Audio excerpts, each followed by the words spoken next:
Starting. There you go. Hey everyone, good afternoon, or at least good afternoon Pacific time. I'm Jill Zande. I'm the Associate Director and Competition Coordinator for the MATE Center, and I want to welcome you to the first Facebook Live of this competition season. Very, very exciting. I have Matt Gardner with me. Hi everyone. Matt is the Competition Technical Manager, and today he is going to be giving us an overview and a demonstration of the 2018 Scout Class Competition props. So these are the props that you will see when you're doing your product demonstration. And what's really the most exciting about all this is not only will you get an overview and a demonstration, but you'll also be able to ask Matt questions live via Facebook. Look at the comment section, type in all your questions. I'm going to do my best to follow along. But you'll ask them live, we'll answer them live, you'll get the information straight from Matt. So really, really exciting. So if you heard me say, this is the first of what will be several Facebook Lives for this competition season. Yes, we are planning to do Navigator, Ranger, and Explorer prop demonstrations and Q&A with Matt, so no worries about that. But if you want to make sure you don't miss them and miss all the great things we do with Facebook Live this competition season, make sure you hit subscribe. You should see it at the bottom of your Facebook page within the window there. Make sure you hit subscribe, and then you'll get notices when we go live. All right, a couple other things before I turn it over to Matt. So I'm here. I'm in the CMate workshop, where this is the headquarters of the CMate store. If you've ever ordered a competition kit from us, or an ROV kit, or any of the products, this is the place. This is where they are put together, assembled, and sent out the door to all of you. And there's a couple other people I want to interview. Behind the camera today is one of our CMate students, Newman. And over on the other side of the workshop is another CMate student, Savneet. So we've kind of taken over and put Newman into service here videoing today. But there are two of our students who work here. There's others, Dylan and Maria, and several others who are upstairs doing inventory. But this is a working spot. And again, if you've ever ordered from us, this is where it is. And so speaking of ordering, if you plan to use one of our kits for this competition season, make sure you get your order in. You don't want to be delayed, you want to get it, and we don't want to hold you up putting it together so you can get ready for this competition season. So I think that's it. I told you to hit subscribe. I'm looking at my notes. Okay, cool. I'm going to turn it over to Matt for the Scout Class prop demo. Okay, hi everyone. So we're going to go through all the mission props. And I do just want to say, since we are in the workshop, you'll notice some things are going to be set on tables. We're in a pretty small room, so when you see these things in the pool, they're not going to be under counters on top here. We're all going to be on a flat pool bottom, but since we're in a pretty confined space here, we're working with the space we have, okay? So I'm going to go through the mission props, and I'm going to actually go through them in order, but at the end, I'm going to talk about the order you can do things in, and I actually have some hints for all the teams watching that may help you run your mission in the end. Okay, so we're going to start, and we're going to start with the aircraft task. So the first part of the aircraft task is using flight data to determine the search zone. So when you come up to your station, you're going to get two things. If you want to come on over. You are going to get a map of Lake Washington with some zones in it. This is the same map you might have seen if you looked in the manual. And then you are going to get some flight information data. It's going to have takeoff, heading, aircraft speed, and the time before the airplane crashes. And you're going to use that data to do some math. So instead of sitting here and having to figure out the math while we're doing this, I kind of already did it. But we're going to walk you through the process. So takeoff is from Renton Airfield. And just from the map, I can see the key. And I know that Renton Airfield is the very south end of Lake Washington. So that's the takeoff point. And then time before crashing was 2 minutes and 24 seconds. So that converts to 144 seconds. And please check my math if I got it wrong. But 144 seconds times the airspeed, 113 meters per second, that means the aircraft traveled 16,272 meters before crashing. We're going to convert that down to 16.27 kilometers. Now, if you look on the map key here, at the bottom we have a map key, and each of these little things is 1 kilometer. So doing the math, I got a ruler and a protractor. And this is something else I want to say, is that as you're doing these calculations, ask your regional coordinator what will be provided. I know at our Monterey Regional, we're going to be providing teams with a protractor, a ruler, and a spare piece of paper if they need to do any math. Okay, but anyway, so doing the math, I measured on here, and 1 kilometer on here is about 0.7 centimeters. So doing the math, I figured out that if the airplane traveled 16.27 kilometers, that means on the map it traveled 11.39. I'm going to convert that to 11.4 centimeters at a heading of 350. Now I know that 360 is due north, so it's a little bit west of due north. So I'm going to get my protractor here, put her right down there, and then we're going to go 11.4 centimeters at, this would be 90 would be 360, so 80 over here would be 350 degrees. 11.4 puts me right in about here, so I don't know where my pencil went. There it is. So 11.4, so the plane crash was right there on the map. So what am I going to report to the judge? I'm going to report, number 1, that this plane crashed in zone 2. And then I also just want to show, the judge might ask, hey, what's your math? Because you don't want you to guess. And just say, hey, here's what we figured out. It traveled 16.27 kilometers. That was 11.4 centimeters on the map. Okay, so that's the first task, figuring out where this airplane crashed. So the next thing you're going to do is you're going to place a marker buoy at the crash site. So here's our airplane, and Scout class companies, they are building their own marker buoy. So Mate is not going to provide one for you. And this is just an example. So this has a little bit of weight at the bottom, just some PVC, which of course will sink in water. And we have a float on the top. Now I know, at least for the Monterey Regional, the depth is going to be 7 feet. So I made this just about a little more than 7 feet tall, top to bottom. So you're going to design this yourself, and then you're going to carry it down and put it somewhere near the airplane. And the judge will tell you when you're close enough. So, if you have it way 10 feet away, they're just going to go, hey, you might want to get closer. So you're going to set this down, and of course this will be on the bottom, a rope line, whatever, and then a float up at the top. So I'll just put that float up there for safekeeping. Okay, so you're placing that marker there. The next part is you have to remove debris from the aircraft. So there are going to be 2 pieces of debris sitting over the aircraft like this.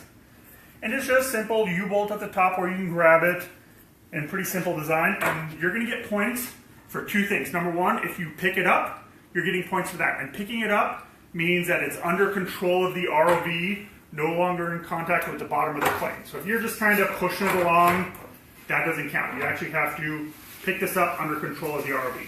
And then you also get points for moving it away. So all you have to do is set it a little bit away. So there's 1, there's 2. So you've picked up and moved both the debris from the airplane.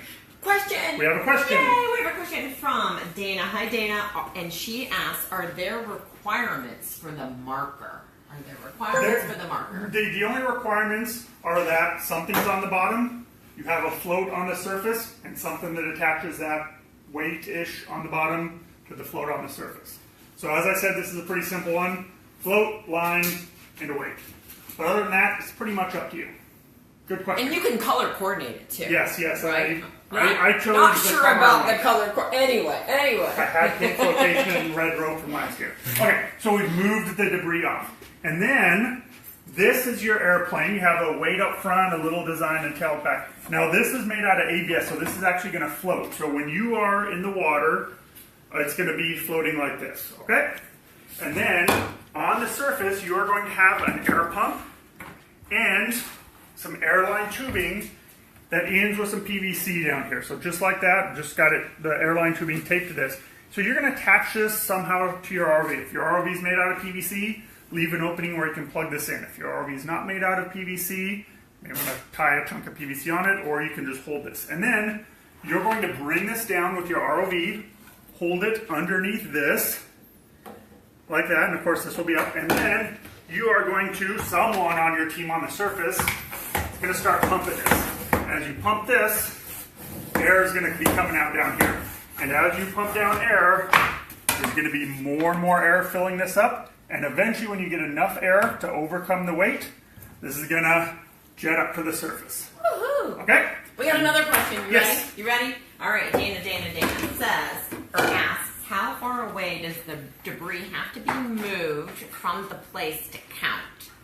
essentially it needs to be far enough away so that it's out of, it's not touching, and generally your judge will say, generally it's probably going to be about 30 centimeters. You don't have to move it really far, but it's kind of be something the judge can tell you. So if you had it right there, it's probably still not enough, but a good 30 centimeters, 50 centimeters away. You don't have to move it real far. Cool. Another question. Okay, yeah. All right, Morgan asks, can we build an airline into our ROV? Sorry, getting a quick. Actually, the answer is no. You have to use the one provided by Mate. So you can't use your own pump, an electric pump, your own pump, or anything like that, at least for this mission. If for some reason you want to have an airline for your own hydraulic or other uses, pneumatic uses, you could. But for this, for lifting the airplane, you have to use the Mate-supplied pump and the Mate-supplied airline tubing. Cool, we got more questions. Okay, Yay! excellent. Hey, Lisa, I see Virginia Tech. I think that's a Virginia Tech logo. Anyway, Lisa says, do the teams need to attach the PVC and the airline together prior to beginning the tasks? Or can they come back to the surface to attach the airline at any time they need it? You can come back anytime you want to attach it. So if you want to go down, I'll be talking some about order, but let's say you go down and do some other tasks, doing some stuff, and then you come back up, stick this into your RV, take it down, pump this up, that's perfectly fine. Cool. Okay. Another one, Michael. Hey, Michael. Can Scout build their own device to pump the air? No, essentially, for lifting this, you have to use the Mate-supplied pump and the Mate-supplied airline tubing. Got it. Okay. So I think this was on the surface, and then you have to use your ROV to push this back to the side of the pool. Okay, and then you'll have one of your team members grab it, and then on the tail, you're going to notice there is, number one, the shape of the tail, and there's some number-letter combination on here. So once you get this back inside the pool, and this does have to be done on the side of the pool. So Scout class teams, their cameras are required, but if you have a camera, it doesn't help for this. It has to be back up on the side of the pool before you can identify it. So if you went online and looked, we have posted a Scout Aircraft Identification Handbook. It has a number of kind of planes and some ID numbers. So the first thing is, I know my handbook, I've studied a little bit, so I know that this tail shape probably is a P-51 Mustang tail shape. Now, there's some others with curves, there's some other straight ones, but I think that this shape with a 90-degree angle at the front is a P-51 Mustang, and I know that's actually the last one. So I'm going to go right to that page. And yep. Oh, it says trying to reconnect. Is it still going? Oh. It looks like we're going again on there. Let's see. Okay, I slide that. All right. Okay. All right. Slight delay. Sorry. Okay. I don't know exactly where I left off, but anyway, just from my knowledge, I knew that this is probably a P-51 Mustang tail, and so here's what it looks like, and again, it's pretty close. And then I'm going to look, RT-45, I'm going to go down, RT-45, so that's P-51 number 2. So I'm going to tell the judge, hey, this plane is P-51 number 2. And you would get points for that. Yay! Can I ask another question? Yes. Lisa, I love your questions, Lisa. This is awesome. Can the thrusters be used to help bring the aircraft to the surface, or does it have to be done completely by the It has to be done by the lift bag. lift bag? Yeah. That's the goal of this, is to lift that airplane with the lift bag. Okay, so that's it for airplanes. Going to move on to earthquakes. Let me get some stuff spread out. As I said, we're in a Everyone's like, you're still going. Thanks, Logan and Lisa, space. for letting us know we were still going. Yep. Okay. Thank you. Yes. Thank you. Thank you. Okay. So for earthquakes, let me get to my information. Next time we're going to have theme music, There we go. right? We can vote on theme music Okay. for the different. So for the order, I should have mentioned, for airplanes, it pretty much has to be done in order. You can skip steps, but then you can't go back and do them again. But for the earthquake and the OBS, there's a couple things. Some will have to be done in order, some don't. So there's two parts of this. There's deploying the OBS in the designated area, and then there's connecting the connector into the power and communications hub. And you can do either one first, but we're going to start with deploying the OBS. So ocean bottom seismometer. And the first step is pulling out this pin. So it'll be set up like this, and all you have to do is pull that out. You can bring it back surface, leave it on the bottom, okay? And just kind of how this works, building, is it goes through this 1 inch plus and this 1 inch plus. Right, like that, just to hold in place. But once you pull that out, you get points for that. And then you're going to get points for lifting up the OBS. Now, We have this handle on the top of it, this little rope handle. It has a little bit of flotation, so this will underwater will actually float up like this. You can grab it any way you want, but we have this nice little grab point for you. So you're going to pick it up, and you will get points for picking this up, and then you are going to deploy it in the designated area. And the base of this needs to be completely inside. So that wouldn't count because it's over there. That wouldn't count, and it does have to be right side up. So that wouldn't count either, even if it was completely inside there, that wouldn't count. But you'll deploy this in there. And one thing when you're building this, I recommend putting a little bit of foam in here just to make it a little more buoyant. So we obviously still want it negatively buoyant, but I believe in the manual it tells you how heavy it should be. So adding a little flotation will make it easier to move. Okay, so that is deployed, and then you're gonna have to turn this handle clockwise one time around, 360 degrees. So you can push on any of these handles. One of them's painted red, and that's just gonna make it easier for you, the pilot, and the judge to see that you are going to push this at least once around. And there you go. You've done that portion of the mission. Cool. Got another question from Lisa. Lisa, I want to know, are you in the Mid-Atlantic regional area with Susie? You're asking some great questions. You're on it. Anyway, question, how far away from the elevator is the designated area, just like you have it? Right. It's not going to be real far away, because generally scout areas aren't so much, and you only have 2.5 meters of this wire. So from here to where the power and communications hub where we're putting this is only going to be at most 2.5 meters, and probably less than that since there's a designated. It may be a little more than we have here, but it's not going to be so far. It's not going to be real far away because we only have 2.5 meters of cable. Okay, so we've done the deploying the OBS. Now the other part of this is to connect it up to the power and communications hub. So here's the power and communications hub. And the first thing to do is to open the lid. Actually, the first thing is to remove this. So this is the cable connector. Open the lid, and you can do this section you can do in any order. So you could actually leave that in, come over and open the lid. Now, it does have a handle on top. You could use that to lift it and open it, or you could just, I made this big enough so you could just push this up, and you want to open it. And then you are going to put this and drop it in there. Okay? Now, the other step is you need to run this wire through our waypoint here. Now, there's a couple ways. Again, you can do this in order. So you could do it. You could put this in here, and then we have a grab point, and you could come grab this wire and put it in here. Or, if your pilot chooses, you could, once you open this, you could grab this, string it through here with your ROV, and then come drop it in there. So the order of this doesn't really matter. You need to do a couple things. You need to open this, put that in, and then string it through the waypoint. Okay? And this is just, if you want, this is a grab point. So if you have it like this, you can just grab this, put it through there like that. Okay? We're good, because hey, I want to tell you, Logan rocks, because he's answering some questions before I have a chance to ask you. Thanks, so Logan. Thanks, Logan. Your output is out here. Thank you. Okay, so that's it for the ocean bottom seismometer, the earthquake mission.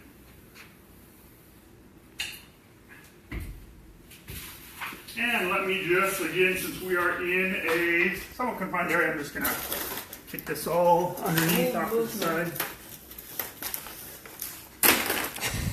Bring this out. We're all drinking our water. Yeah. Hydration, right? We're trying to stay hydrated. Which I smell. And let's throw this one over here.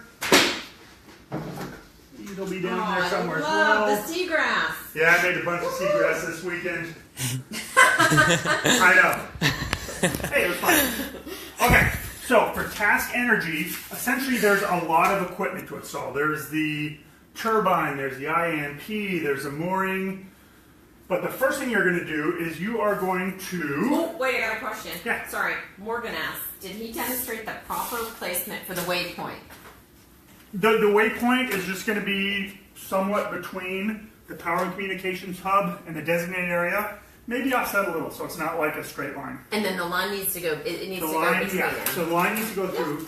And for scout class, it can go through even one of them. So if it just gets one of the posts, or both 2 posts, 3 or technically 1, so that's good, but that's good as well for Scout. Got it. All right, thank you. Yep, you are There you go, welcome. Morgan. Okay. So, the first thing you need to do, though, before you install any of the equipment is you need to use the title data and nautical charts to determine the optimal location. So you, at your table, you're going to receive a piece of paper like this, and it's going to have actually 4 title charts on it. So 2 on the front, 2 on the back, and they're going to be tide numbers on each one. And you'll notice there are 6 different stations, 1, 2, 3, 4, 5, and 6. All the same, so the same stations on all 4 tide maps. And you're going to need to determine which of these 4 has the highest tidal range. So you can just add up the numbers. So if you add up that one, that one, that one, and that one, you get a number. Add up the top, middle, and if you add those up, whichever one comes out the highest is the best. So actually, as you look at this, if I look at this, I can see this one's the biggest on this one. Again, the bottom middle is the biggest. On the back, well, at this one, let's see, this one's the biggest, second, third, well, first, second, third, these are tied for fourth. But still, these are all pretty much the same. But anyway, if you look at these, add them all up, what you're going to find is that, at least for this example, I believe your bottom middle, yeah, if you add up the 4 bottom middles, it's add up to 10. The next highest one only adds up to 9.1. So for this title range, for this example, the bottom middle is going to be your highest title range. So you're going to tell your judge, you're going to evaluate this and tell your judge, we are considering the bottom middle point the highest tide range. Okay? All right, question Yes. for you. The size of the metal rings. The U-bolts? The U-bolts, yes. They are... I believe that's what he's referring to. Oh, yeah, the U-bolts. They are number 310 U-bolts from Home Depot. I believe they fit 1.5-inch pipe. Might be 1.25-inch pipe, but if you go to Home Depot, yeah, I believe they're 1.25-inch pipe, which actually means 1.25-inch pipe fits inside here, but that's the outer diameter of the pipe, which isn't actually 1.25 inches. But if you go, a couple places you can look this up. You can go to Home Depot, their online site, and type in number 310 U-bolt. It'll pop up, and it has all the dimensions on it. Okay, another question. Yes. I think I know what that means. She said, are there different answers for each team? Meaning, yeah. So yeah, there's not going to just be one of these. It might be that each station has one, but hopefully, if you get 2 chances on it, you'll go to 2 stations. Each station might have 2 of these and trade them back and forth. So yeah, it's might be different, but again, if you figure it out, don't go blabbing it to another team because then they might get it a little easier, right? Be discreet. Okay, yeah, be discreet. Okay. Oh, wait a second. Yeah. Dana says, can you re-explain the paper? I did not Okay. follow that at all. So, What's the purpose of when it? you come up to the mission station, so what the purpose is the first thing you have to do for this mission is you have to determine where's the optimum location to set a tidal turbine. And so what we're going to try and figure out is over a day, where's the highest tide flow? And on this, there are 6 locations that we're measuring. And this comes from the Deep Zoom website. Pretty cool website. It tells you what tidal flows are happening. So essentially, there are 6 stations here. And I have this. There are essentially 4 times during the day. So the first one's at 3:33 a.m., 8:47 a.m., 3:46, 10:36. And that'll change depending on what day we get these from. But essentially, 4 different tides throughout the day.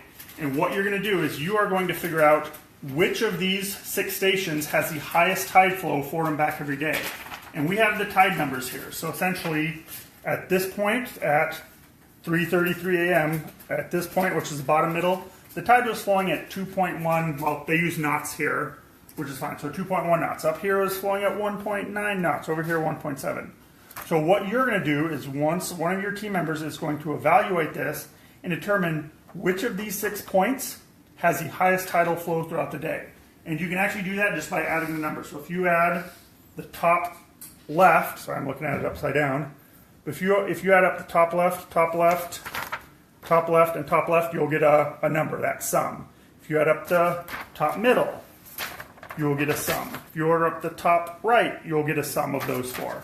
And whichever one totals the highest, that means that's the highest tidal flow. And that's where you'd want to set out a tidal turbine, because tidal turbines, how they work is the higher the flow, the more energy, the more electricity you get out of them. So you always want to set it where the tidal flow is the highest. And that's what you're using these 4 tide charts for. Okay, I hope that explained it a little better. Cool, cool. Okay, so the next thing you're going to do is you're going to be installing a tidal turbine array in the optimum location.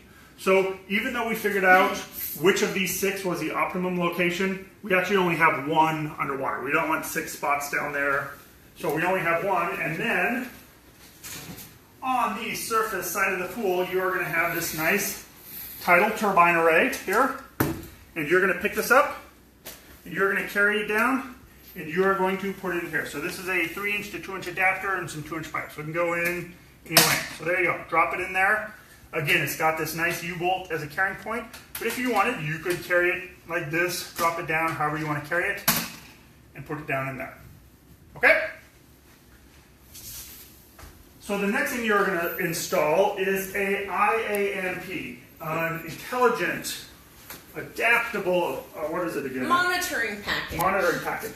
And one thing I want to say is these are really, really cool devices. Just want to not talk about the mission for a minute, but if you go look in the manual in the resources area, there's a video of one of these in action, and they're really cool. What they can do is they set these down near a turbine, and if something big swims by, like up in the Pacific Northwest, if salmon swim by, they don't want to get them caught in the rotor, so they can actually shut it down. So this can actually monitor if there are any like big animals around and shut down a turbine so it doesn't hurt the animal. Really cool, so check out that video. Anyway, this will be on the surface. You will pick it up, and again, it has, you can carry it any way you want, but we built this nice little rope. It has a little float, so the rope's here, and you can carry this down. And you'll notice there's a little bit of yellow on here, so we've kind of color coordinated everything. And you're going to put it in the yellow square down here. So anywhere in there, and it has to be upright. So that wouldn't count, because it's not right side up, and it's also out of here. It has to be completely in here. So that wouldn't count. That wouldn't count. The legs, feet need to be all the way in here. So that would be good. That would be good. Anywhere in here is good. Okay? Hey Matt, we got a question from Betsy. I'm going to type in an answer here. Hey Betsy in Arizona. She is going to do a pilot regional event this year. Woohoo, Betsy. And she was asking in terms of laying out the missions on the pool bottom. They're all going to be down there. Yes. I will, at some point, I'm going to be sending out to all the regional coordinators, and we'll probably even publish it online, a potential setup. So coordinators, you can choose to set up how you want, but I'll publish something, a little kind of diagram of how to set this up. Because I know at least here in Monterey, we have a very confined area, so we have to cram a lot of stuff into a little area. Okay, but we will get that out to regional coordinators, and we'll probably put it out there as an example. Thank you. Okay. So we've deployed the Iamp in here, so into its stand. So the next thing we want to do is lock the Iamp on the stand. So once it's in here, all you're going to have to do is you're going to have to turn this handle. So the black part, you just have to push this until it rotates like that. Okay? Now, this will lock in place. It doesn't actually have to come over or touch any part of this. So the Iamp doesn't have to be deployed close, so it does that. It can be anywhere. But as long as it'll be like this, as long as you push this handle and lock it in place, that will count. All right, got another question. Yeah. Kelly asks, can you use a calculator?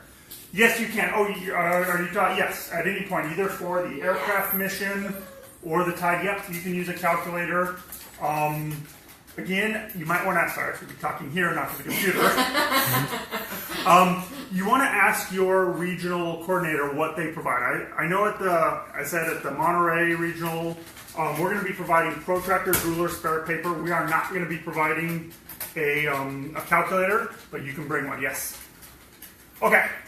Thank you. Yep. So the next thing is, you are going to place a mooring on the bottom. So the mooring,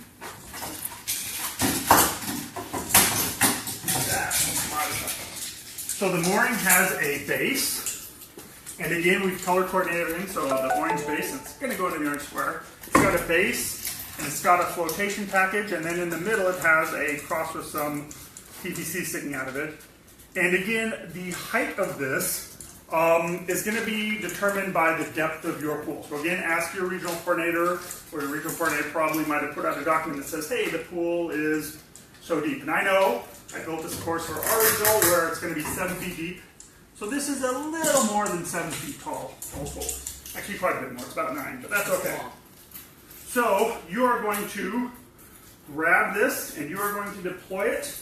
This will be on the surface. You're going to take this down and put it in the orange square. So again, that wouldn't count. It needs to be completely all the way in the orange square. And then this is going to be floating on the surface. So I'm going to tuck that in way up here, mimic the surface. This will be floating part way. And this will be in here. Okay. And so that would be deploying the mooring into the designated area. Can I ask a question? Yeah. Well, actually, Doug would like to ask Yes. a question. He says, what if the locking mechanism knocks over the Iamp? That's okay if it knocks it over. I don't think it will, but because even if it's sitting here, I don't think it has enough force to knock it over. Got it. But there you have it. but actually, once the Iamp, if you deploy it right side up and you get the points of that, and then this knocks it over, you're not going to have points taken away. Yeah, that's Yep. probably the key thing, right? Yes, Doug yes, wants yes, to know, not yes. to lose points. Yeah. Okay. So the next thing you have to do is you have to attach ADV, an acoustic Doppler velocimeter. That's really velocimeter onto the mooring. And what you need is the velocimeter in this area. So there's kind of two ways you can do it. You could attach it directly to this, or you could build it negatively buoyant, attach it up here, and it'll sink down to this, or you can build it positively buoyant, attach it down here to this part of the chain, and it'll float up to here, okay? And so the ADV is something, again, you're going to have to design. Now, we do have some design parameters. It needs to be at least 20 centimeters long. So this is one I designed. It's just 20 centimeters of pipe. Actually, it's about 21 centimeters, because I just wanted to be safe. And then we have to attach this. Now, you can attach it, you can design your think of your own way to attach it to the chain or anywhere so it floats up to this area or sinks down to this area. Now, I came up with a method, but what I'll say is my method is extremely difficult. So I don't think anyone's going to want to try this. What my ROV is going to do is I'm going to have my manipulators actually tie a knot in this rope, okay? So probably not something you want to do. But I'm going to come up. I'm going to have my great manipulators tie a knot in this rope. And since I was a Boy Scout, I'm going to make it a square knot. There it's attached. And since this is negatively buoyant, it's going to sink down and touch that. So that would be a successful deployment. Okay? Now again, you can attach it however you want. I don't want to give you clues. I don't want to give you clues on how to attach this. You're going to have to come up with your own attachment mechanism. As I said, I made mine very, very difficult. Mainly, I made it difficult so no one would go, oh, I need to do what Matt at the Maid Center did. Okay, so the last part of this, and actually, is the eelgrass sample. So here, there are going to be two sets of eelgrass. So 2 sets of eelgrass samples and 2 sets of what we call eelgrass frames. So the 2 eelgrass samples are going to be down just in the mission area, and those need to come back to the surface. And they are just some PVC with this foam sheeting attached. And you're going to grab these and bring them back up to the surface. Now, on the surface, you are going to have 2 eelgrass frames. And they are pretty much the same, but they have some 1-inch mesh here on them. And then these you need to bring down, and you need to deploy them in the green area. And again, the base of them needs to be inside. So that one wouldn't count, but that would. And these will float up, so they won't be hanging down like that. Okay, so the 2 eelgrass samples that are down there up to the surface, the 2 eelgrass frames that are on the surface down into the green designated area. And you'll notice we did kind of color coordinate everything. So the green eelgrass in the green designated area, the yellow Iamp in the yellow area, the orange mooring in the orange designated area, red to red, okay? Okay, so that's it for the missions. There are a couple other things I want to talk about. There are some questions out. Earlier question said the order of the tasks. So do you have to do airplanes first? That is what that's a great question. I knew it. I knew you were going there. That is what I'm going to talk about first, okay? So the order of the tasks. I, of course, did them in order, but you can actually do them in any order you want. You can choose to do whatever task you want first. Now, certain things have to be done in order, such as the airplane task needs to be done in order, the task for that. But you could start somewhere else. And now here, at the start, I said I was going to give everyone a hint. So there are two things that you actually don't need an ROV to do. There are actually those two math problems that you don't need the ROV to do. So the figuring out where the airplane crashed and figuring out the tide, that is completely independent of any ROV operations. So here's a hint. You might want to think about doing those first. So as your ROV pilot is going down and maybe starting to do stuff, you can have someone working on this math problem, you can have someone working on the airplane math problem, and you can do those without the pilot having to do anything. So let's just have an example. So let's say a team wants to start with the OBS. So the pilot goes down and starts doing the OBS task, and meanwhile, another team member is doing the math on here, the other team member is doing a math on here. And let's say the pilot deploys the OBS in the designated area, hasn't hooked it up yet, and then decides, hey, our airplane stuff is done, let's go do some of the airplane stuff. That's fine. Then you can come back and say, hey, let's deploy this. So you can mix and match the tasks as you want for order. Okay, I hope that answers the order. I got another questions. question. Stephanie in New Jersey. Hey, Jersey. About task 1, the aircraft mission. Yes. After filling the lift bag, can the ROV simply drop the PVC piece with tubing on the pool floor? If so, would it be considered debris if left in the pool? If considered debris, could it be pulled back manually, or does the ROV have to bring it back? You could pull it back manual, but it is not debris. So since that is one of our mission props that we're giving you, it does not count as debris. Good question. That is a great question. Yep. And another one, let's see. Oh, they're all coming in now, Yep. which is cool. So Dana asks, do all the steps in task 3 have to be done in order?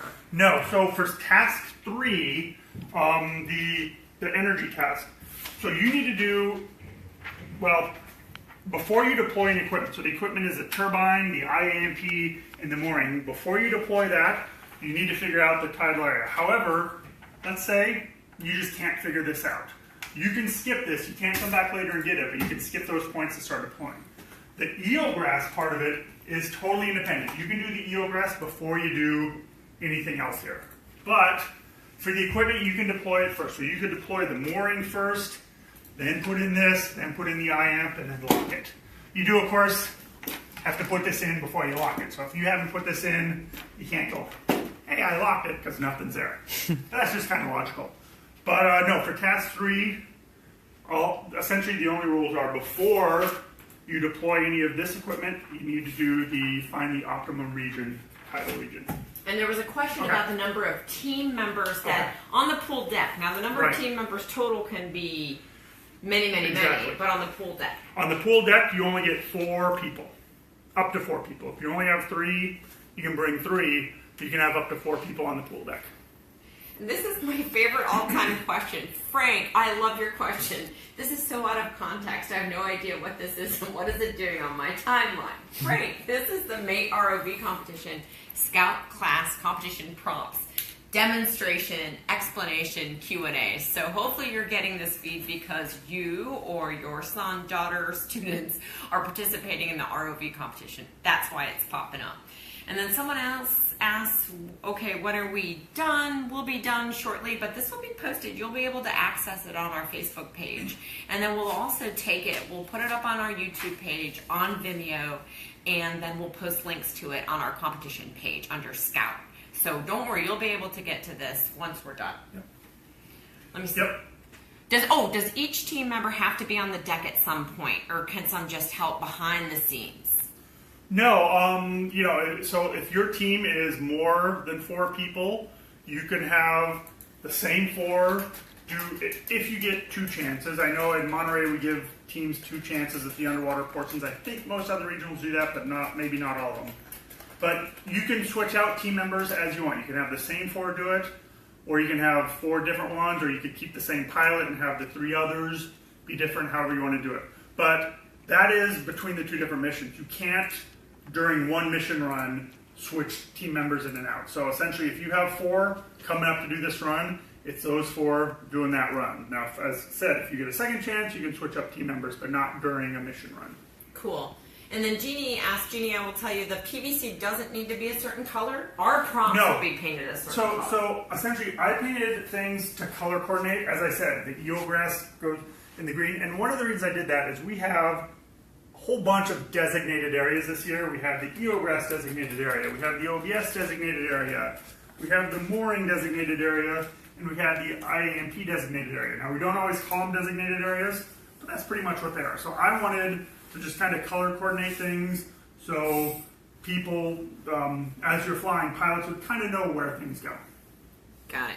And then, Dana, you have a really great question. When will the YouTube fly-through of the missions be available? So we have Kendrick. Kendrick, if you're listening, hi, Kendrick. I know I'm looking at the screen, I was going to say, go to Kendrick is working on these fly-throughs, so we'll get him out as soon as he gets them done, hopefully within the next few weeks. So don't worry, the fly-throughs are really helpful. We have Kendrick. He's actually a former community college student, former participant who puts these together for us, and we so appreciate him. So let me see what else is coming. Any idea if we have to bring our own props and would a saltwater pool damage the ROV thrusters? New to this. You don't have to bring your own props. So no, your coordinator will be providing the props for you. So you need to bring your ROV and any knowledge and things like that.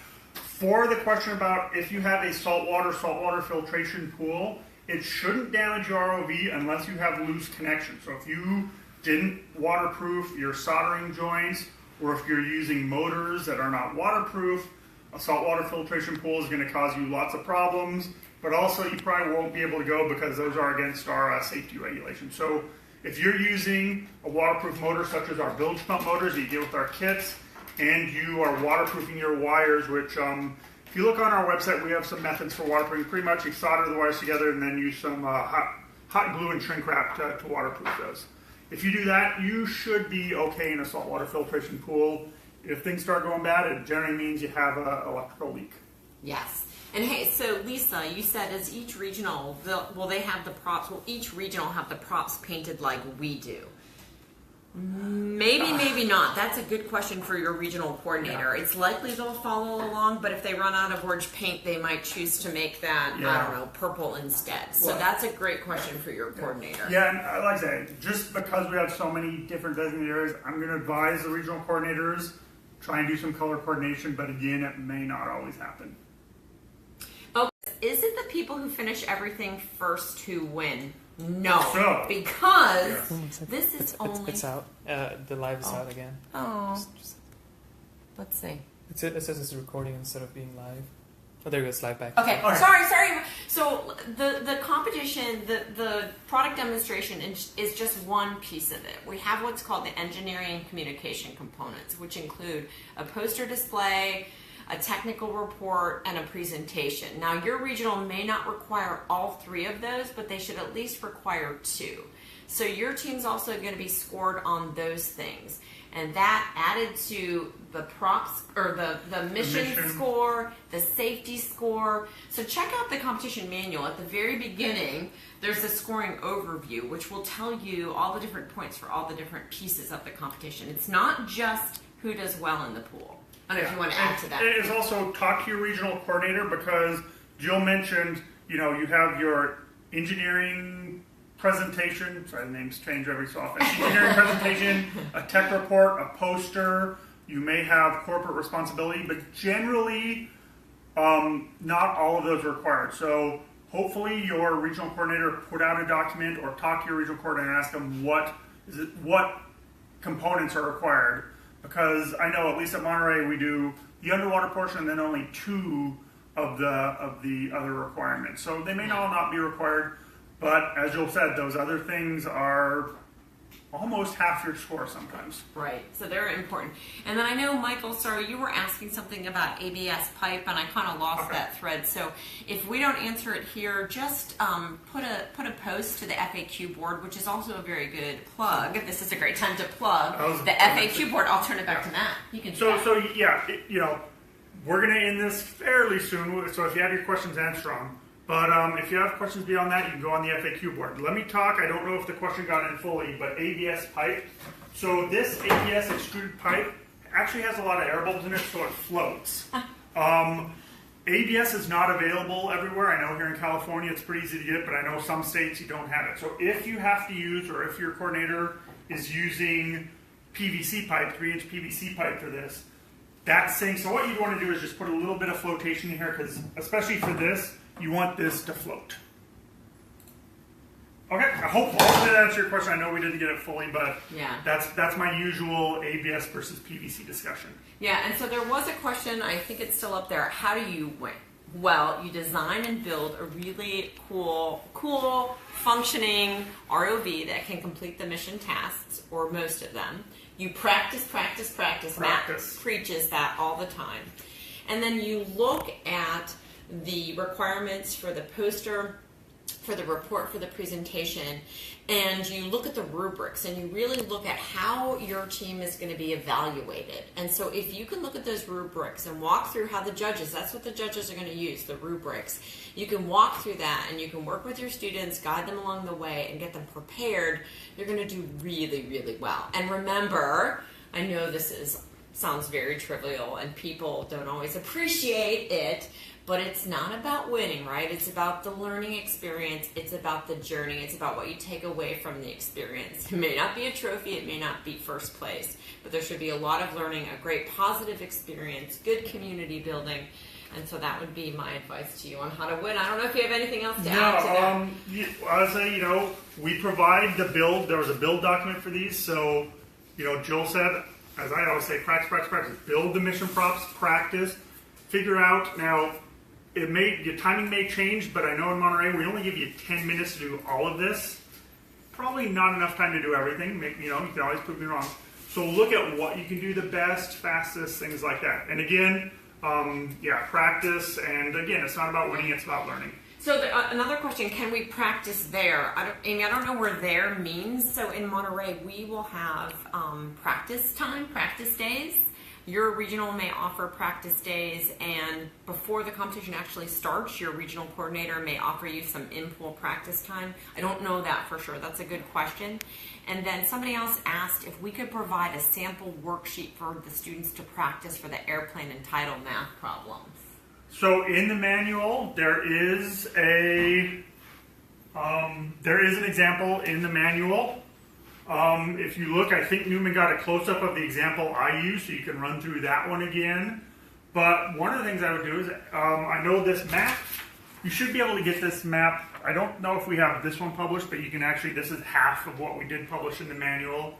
Ask your teacher, your mentor, make up some math problems for me. Or, even better, go to your math teacher and say, hey, we're going to have this problem. Will you make up 3 or 4 problems for me? And my guess is your math teacher will probably be happy to do that for you.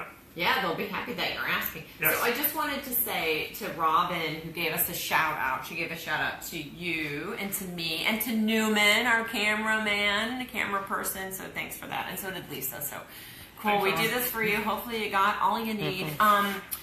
So as we're wrapping up, because I think we're doing that, as Matt said, competition FAQ board, you can get to it if you go to the website. It's under forums.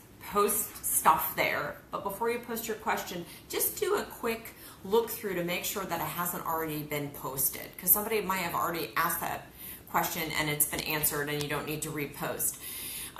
Again, this is going to be archived. It's going to be linked to, you'll be able to get back to this video, so you'll be able to watch it in the future as you prepare for the competition.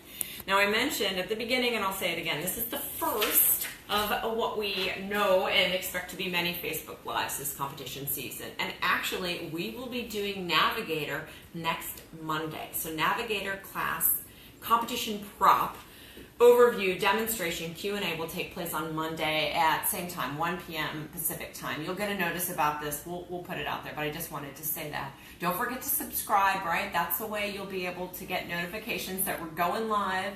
Did I miss anything else? Oh, Orc Kits. Remember, if you plan to use our kits, and you don't have to, it's not required, but if you want to use our kits or any of the products within the store for your competition vehicle, make sure you get those orders in. Newman and Zande over there will be happy to fulfill them, happy to get them out to you so you can prepare well. I think that's it. Anything else? I think that's it. I was going to talk some about some rule things, but it's all in the manual. So read your manual, prepare, get ready, and have a great competition wherever you are. Yes, and Lisa, yes, so I'm sorry, Navigator Monday, Ranger class, we're looking at January 31st for Ranger class. You'll get more info on that. Matt's actually headed to Tennessee next week to run a workshop, so we'll do one on Monday, and then we won't do one again until likely the 31st. And then the Explorer class we'll do sometime in February. Matt and I and Newman and Zande and two of our other CMate students, Dylan and Maria, we're actually going to head to a conference, Underwater Intervention Conference and Exhibition in New Orleans, February 6th through 8th. So we'll be there. We won't be doing, we may do Facebook Lives from there, but we won't be doing any sort of prop demo there. So, but yeah, we'll make sure we'll get all this out. I think we're good. So thanks everyone for tuning in. Great questions, and we'll see you next time. Bye.